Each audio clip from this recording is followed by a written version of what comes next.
पाकिस्तान 'ਚ पंजाबी कॉन्फ्रेंसां दे सब तो वड्डे नैटवर्क पंजाबी नैशनलिस्ट फोरम वालों जी आयां नूं। सिलैक्शन के जरिए इस्टैबलिशमेंट नूं हुकूमत क्यों बनवाना पैंदी है?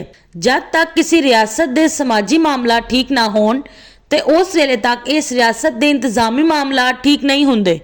जब तक किसी रियासत के इंतजामी मामला ठीक ना होण उस वेले तक उस रियासत के मुआशी मामला ठीक नहीं हुंदे। जब तक किसी रियासत के मुआशी मामला ठीक ना होण ते उस वेले तक उस रियासत के इकतसादी मामला ठीक नहीं हुंदे।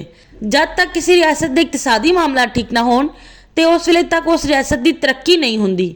सियासत का मतलब रियासत के समाजी इंतजामी मुआशी इकतसादी मामलात ने समाजी इंतजामी मुआशी इकतसादी मामलात की खराबी की वजूहात दसना, बेहतर करने का प्रोग्राम देना ते तरीकाकार दसना सियासत है। सियासी जमातां दे लई जरूरी है कि इन्हां दे कोल बेहतरीन सियासी नैरेटिव ते नैटवर्क होवे, वरना इकतदार हासिल करन दे लई सियासी शख्सियात नूं कॉन्टैक्ट्स ते कॉन्स्पिरेसी दा सहारा लेना पैंदा है।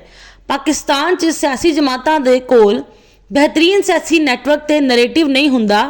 इस ते पाकिस्तान दे क्याम तो लैके सियासी शख्सियात कॉन्टैक्ट्स ते कॉन्स्पिरेसी दा सहारा लैके इकतदार हासिल करन दे आदी बने हुए ने। सियासी जमातां जिन्हां मुल्कां च बेहतरीन सियासी नैरेटिव ते नैटवर्क की बना ते सियासी जमहूरी जमातां हुंदियां ने, उत्थे सियासी जमातां की हुकूमत इलैक्शन के जरिए आवाम बनाया करती है। सियासी जमातां जिन्हां मुल्कां च कॉन्टैक्ट्स ते कॉन्स्पिरेसी की वजह तो सियासी प्राइवेट लिमिटेड कंपनियां हुंदियां ने, उत्थे सियासी जमातां की हुकूमत सिलैक्शन के जरिए इस्टैबलिशमेंट बनवाया करती है।